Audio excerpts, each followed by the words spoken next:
Another weekend of sports is upon us, and we're looking at a cracking weekend of football. I, for one, generally don't really enjoy international breaks, but what can I say? Nigeria qualified for Brazil 2014, so that's good enough for me. But back to our meat and bread and potatoes, so to speak. That's the Bundesliga, the Premier League, Serie A, La Liga. And the biggest game for me in Europe this week just has to be, I can't really call it a derby, but it's between two teams that have dominated both German and European football for the last few seasons. I'm talking about Borussia Dortmund and Bayern Munich. That has to be a cracking game and the biggest game in Europe. I'll tell you what, Bayern Munich is going into this game with a 4-point lead, so Dortmund have it all to do in the Signal Iduna Arena. That was where they were previously indestructible, but Arsenal went there and shattered that, what should I say, facade of indestructibility. So they need to get that back right now, and it will do them a world of good to get one over their perennial rivals, Bayern Munich. These are the teams that have won.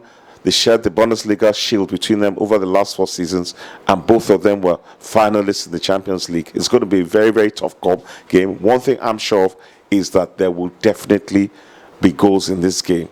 I can assure you of that. There will be goals. So if anybody is going for that, take note. Who's going to win it? I think Dortmund. Bayern Munich have been absolutely brilliant. Haven't lost any game all season.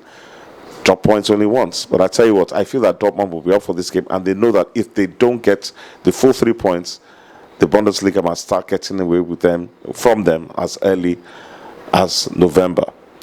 Moving on to the Premier League, we have quite a few fixtures. It's a full schedule on Saturday and Sunday. We start off with one of the biggest rivalries in world football, and that's the Merseyside derby between Everton and Liverpool. Both teams are doing quite well this season. Everton under the new management of Roberto Martinez, who has changed the rather direct way they used to play under David Moyes. And Liverpool, a revelation this season, led by the SAS striking partnership of Daniel Sturridge and the Uruguayan that everybody loves to loathe, Luis Suarez, an absolutely fantastic player, something that gives defenders nightmares before they even get onto the pitch of play. I'll tell you what, this is going to be a tough call because both teams are desperate for the points.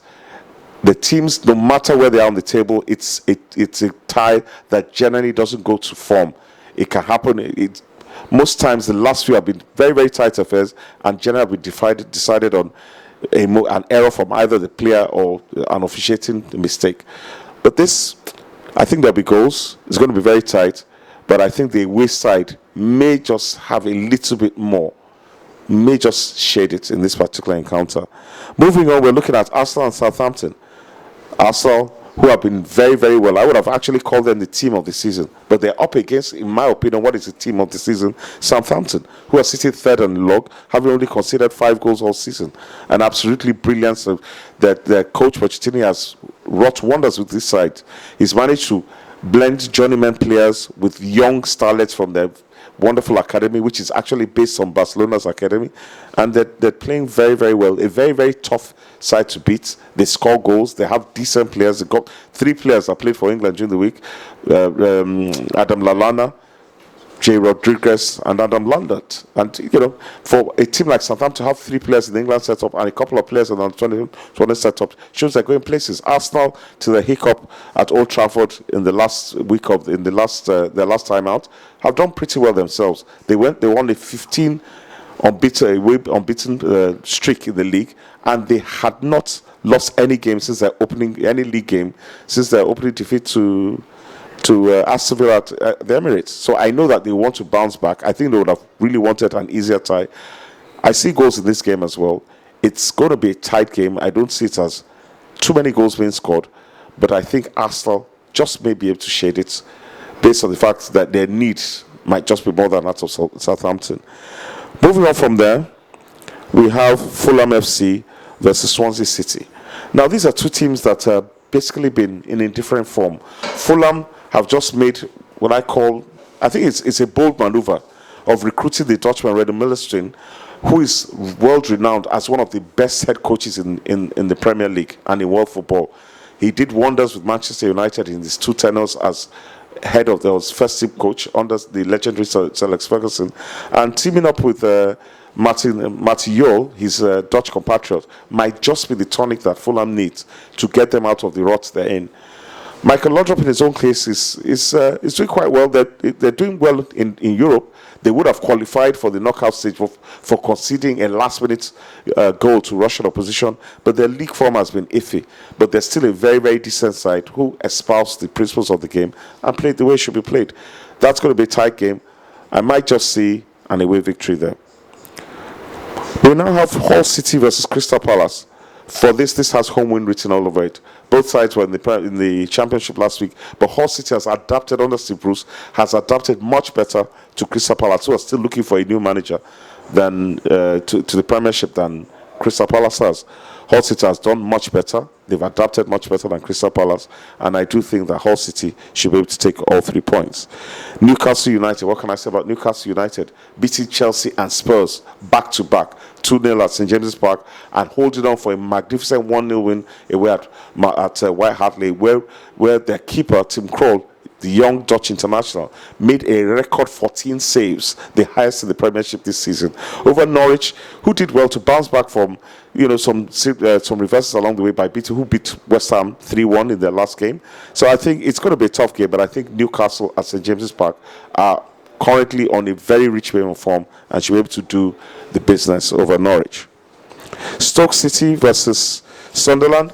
Sunderland, the away team got an excellent 1-0 victory against Man City, a team that they funnily enough beaten 4-0 over 4 seasons, 1-0 each time at home, at the Stadium of Light. Away to Stoke City, who were fortunate, in my opinion, to gain a point away to Swansea last week with a very, very dubious penalty in injury time. This game, I think, has a nailed-on draw written all over it. Although under Marcuse, Stoke City played the ground and the ball on the ground are no longer in the sky. But I think Sunderland, under Gospoya, have got a lot more confidence. It could be the kind of game that's a scoreless draw, in my opinion, but you never know. The Premiership is full of surprises. West Ham United versus Chelsea. A London derby at the Berlin ground. Chelsea have flattered to deceive this season. They've still not been able to get a settled side, despite the fact they have numerous skillful midfielders. The strikers have flattered to deceive. Mourinho himself is starting to get to show the abrasive side of his nature. He's no longer as charming and as friendly as he was when he first got to England in the second outing. And against Ahmad Allardyce, I know they're going to give Chelsea a fight. This is a game that Chelsea, if they want to be champions in May, have to win. But whether they can get anything out of this remains to be seen. I know that West Ham have been treading water. They don't have a solid strike force. They're not really scoring goals.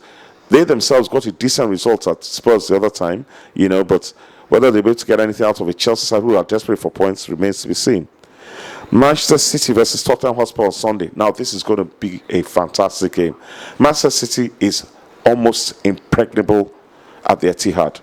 Last time out, they smashed 7 goals, past their hapless opponents. But what did they do? After scoring 7 goals, they went away and lost to Sunderland. So I think Manuel Pellegrini is a bit worried. He has problems in the goalkeeping department. Joe Hart, Pantaleon, who does he go with? Joe Hart has been dropped. But who knows? Maybe he's going to have faith in him and take him back and bring him back into the fold. But this is a game that they need to win. But Tottenham Hotspur are a very solid score. The problem they have, they're not scoring goals. They've only scored 9 in their last 11 Premier League games. But they're a very, very difficult side to beat. And in fairness, they were a bit unfortunate not to get anything out of their game with Newcastle. But I think AVB has a choice to make. He has a decision to make.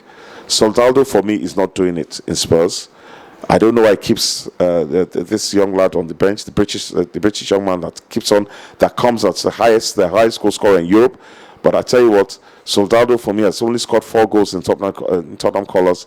And I'm talking about Jerome Defoe. He's the highest, he just beat Martin Chivas' record of the highest, and he's scoring in Europa. Why he doesn't allow him to translate that form into Europe, I just don't know. Soldado is not doing it. He's got 4 goals in the league. 3 of those were penalties. He needs to do more. The final game of the weekend is on Sunday. That's Cardiff City against Manchester United. Cardiff City, Wales is a tough place to go. They've beaten Swansea there. They've beaten Manchester City in an epic 3-2 encounter. Manchester United has to be careful. But what can I say about Manchester United, defending champions, coming to a little bit of form themselves. 3 Premier League wins on the bounce, and that massively important win over Arsenal. This is a game that David Moyes, if he wants to have any chance of retaining the title, has to win. And it's a game that I think United are capable of winning. So, guys, till next week, that's a wrap. We'll see whether my predictions were right or wrong. You know, you can always holler out at me, but I'll tell you what, with NairaBET, you can't go wrong.